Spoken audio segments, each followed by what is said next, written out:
I've got 5 players who are some of the most controversial draft picks for 2026.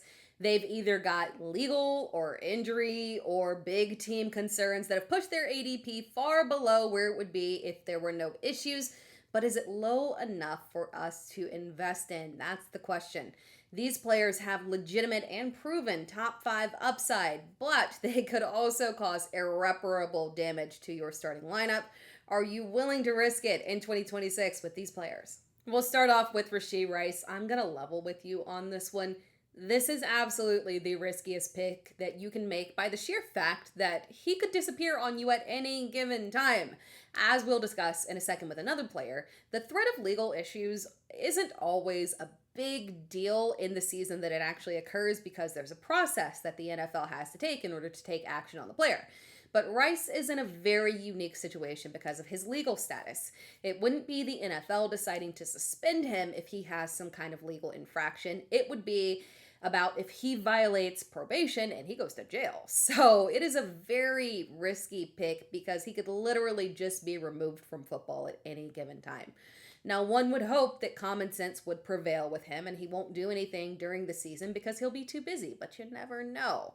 So fully understand the level of risk you are taking when you draft him. That said, I have drafted him this offseason. For myself, I consider the discount that I am getting on him to be worth the risk. If I didn't have any concerns that the man is literally a constant risk to go to jail, I would happily take this man as the 5th wide receiver off the board. I'm not joking. That is how much I believe in him, his talent, and the upside that he has in the Chiefs offense. Rice is the first look in that offense, period. We only saw Rice in 8 games in 2025. He was a top 10 receiver in 5 of those games. He averaged nearly 10 targets per game and had 6 touchdowns. The upside is absolutely insane for him. And the 3 games where he wasn't a top 10 receiver were literally against Denver, Houston, and the LA Chargers. Very understandable. The Patrick Mahomes injury, quite frankly, doesn't really hurt him. Maybe it could even actually benefit him. If Mahomes takes a while to get back to his typical mobility, we could start to see an increase in short area passes, which directly benefits Rashee Rice because of where he plays on the field and the very low ADOT that he has. Realistically, in a full season, a full non-legal issue healthy season, Rashee Rice is a clear 150 plus target candidate. And as a note there, because he was recovering from surgery, obviously we should note that it is a cleanup to address a issue from 2024. Nothing to do with a new injury added on in 2025. So it's not the same concerns as Malik Nabers' recovery, which we'll talk about in a second. We're less concerned about that and more concerned about the fact that this man is at risk of jail time constantly, right? This is arguably the riskiest pick that you can make in 2026. Now, unlike Rashee Rice, Josh Jacobs doesn't have any specific charges right now as of the filming of this video. Could something happen? Sure, right? But the fact that we are this close to the season and the NFL's process, if something were to happen, would be to let the legal situation play out and then take action, means that more than likely it's tough to imagine a suspension for this season specifically. It would have to be insanely drastic. So we are getting a risk discount on someone who probably isn't that risky. I think that Jacobs is more appropriately tiered in with the tier 2 running backs, and he's actually a great choice for an RB1.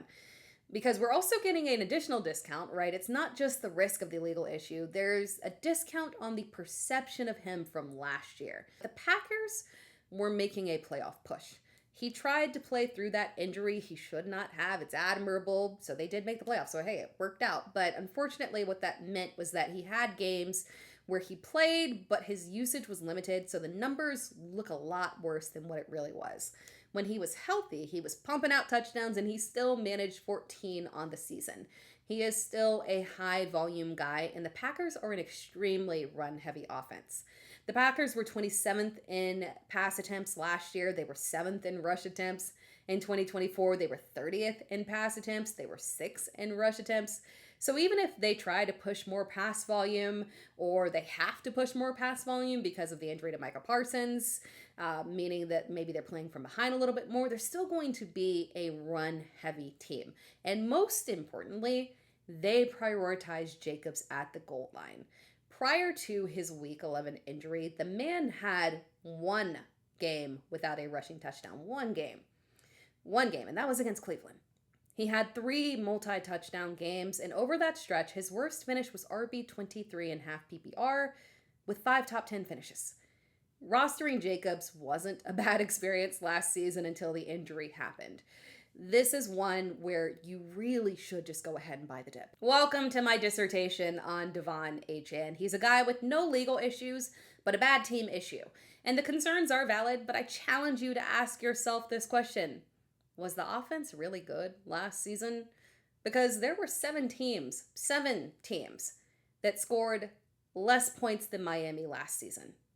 That was Minnesota, Carolina, New Orleans, the Jets, Tennessee, Cleveland, and Vegas. But you know what? Let's dig even deeper into last season. Miami had the 3rd fewest pass attempts in the league. Conversely, they had the 13th most rushing yards, despite being bottom 10 in rushing attempts.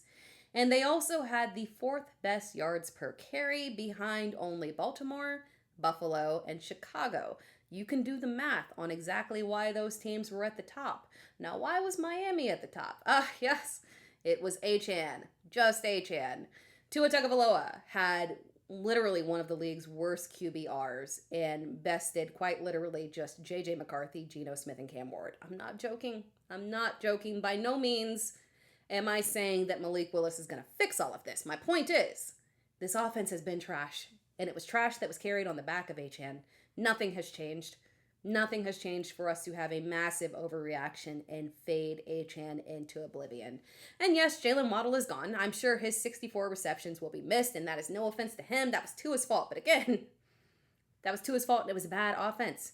And Achane put up numbers despite being in this bad offense. The only difference that we have now is that you have accepted ahead of time that this would be a bad offense instead of having to discover it in season like you did last year. Now, because I do have faith that this offense will functionally run through him, it doesn't matter if they're playing from behind because that'll help receptions. Now, I know that people are concerned that Malik Willis is a running quarterback and that he's not going to check down, and that concern is valid. That concern would be very valid if we were only relying on checkdowns. We're not. Achane lines up as a wide receiver. Achane lined up in the slot 106 times last season and on the outside 42 times last season. For comparison, Christian McCaffrey lined up 93 times in the slot and 21 times out wide. Bijan Robinson lined up 98 times in the slot and 59 out wide. The point is, if you have a truly dynamic pass catcher, your offense is not going to rely on him touching the ball via checkdowns. And here's the best news. We don't have to wonder what Miami will do because all they did was promote an offensive coordinator from within the organization, Bobby Slowick.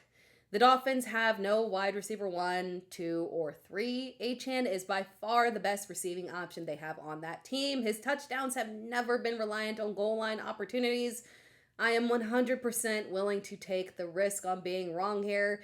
And while the dip isn't massive, it's good enough for me, and I am buying the dip on Achane. Now on to the injury issues. Malik Nabers' ranking continues to drop, and the drop does make us pause and evaluate if the discount is actually worth the risk of the injury.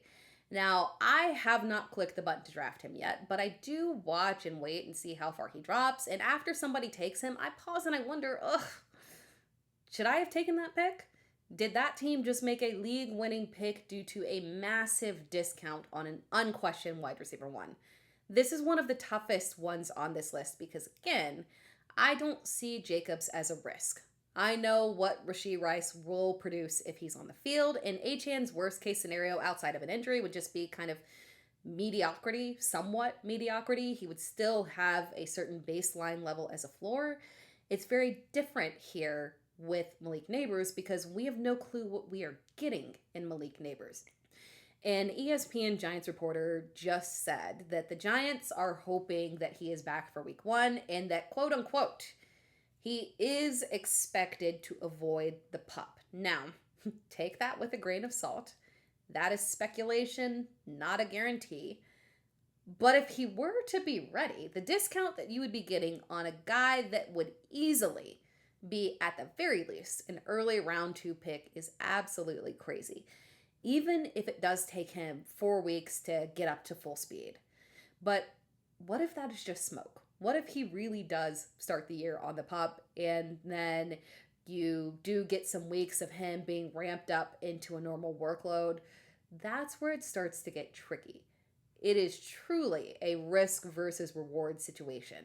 You can still draft him. I don't think it's the worst move in the world, but you do need to recognize that you have to address your draft strategy to be a little bit heavier at receiver in order to compensate for the possibility that he goes on the pup and this does go sideways, right? And you're looking at an extended period of time without him. I still think it's very reasonable to target him at that depleted value because once he is ready, he will have no competition at receiver. And while I don't expect a massive amount of volume from Jackson Dart, and consistency in terms of volume from Dart will be an issue more than likely, but I do expect it all to be funneled through Nabers. So basically the risk that you are taking here is you got to make it through a potential absence early season and then hope that the big volume hits when you need it the most and that he carries you through the fantasy playoffs. Now let's go back to the Chiefs because it's not just Rice. We have to be concerned about the return of Patrick Mahomes. Now there's a lot of factors in this, honestly, and availability is not one of those factors. We expect Patrick Mahomes week 1. And if there's any quarterback coming off of an injury that I trust to show up in week 1 and be like at least 80% of himself, it is Patrick Mahomes. But here's the thing. The concern here is what if his mobility is limited, not to the point where he can't run the offense, but to where he scrambles less. That's the issue, because last time we saw Patrick Mahomes' numbers was actually back in 2022. Yeah, it's been a little bit of a while. And since then, he's just flat out not paid off for his ADP. But last year, we saw a nice uptick in run volume, and that was great. But it's not lost on me that the increase in run volume did seem like it was directly, specifically tied to the absence of Rashee Rice at the beginning of the season. Maybe because he didn't have talented receivers outside of that, unfortunately. He had 4 of his 5 rushing touchdowns literally in the first 6 weeks of the season, which was the Rashee Rice suspension time frame. So theoretically, the version that we see of Patrick Mahomes post ACL should be more of a pocket passer with rushing upside minimized. So I don't think that we're actually buying the dip here because the dip is a little shallow, right? So just be aware that steady production will be there, but the spike weeks that are kicked up because of the additional rushing upside and a rushing touchdown might be a little minimal. Now, the only caveat that we have here, again, is that maybe the addition of Kenneth Walker helps stabilize the run game, and maybe that helps Patrick Mahomes push the ball downfield more, because that is what we really need for Patrick Mahomes to succeed. So there's ways that he could jump to a higher ceiling, but just be aware that there is a theoretical dip here because he is much lower in ADP, but you also have to remember that he does not have the ceiling of guys being drafted above him, so plan accordingly in terms of how you target. Now let's do one honorable mention. Christian McCaffrey. By definition of how I chose to define this video, Christian McCaffrey does not qualify because he's not recovering from an injury and he's a model citizen on a great team, right? So in the parameters of what I made for this video, he doesn't count. But I would be remiss if I did not warn you about the inherent risk of CMC for 2026. All players carry injury risk at any given time. Some have more elevated risk than others, and we all take a risk with every single player that we select. But the risk exists, but there's a difference between risk and flat out having a historical pattern. Each time that Christian McCaffrey has finished as the overall RB1 with his above his typical touches and a high amount of touchdowns, a lot of wear and tear, he has gotten injured the following season very early on. And that's not just bad luck. That's what happens when you have overusage of the body. And that's exactly what happened last season. Overusage of the body with over 300 carries for the first time in his career. and over 400 touches for a guy who just turned 30. That is an egregious workload to be coming off of. He carries an extremely elevated injury risk this season. If he makes it through the season, of course, he's a top 3 back, right? But just be aware, historically speaking, he is a red flag. Thanks for watching this video. If you enjoyed the video, be sure to like the video and subscribe to the channel.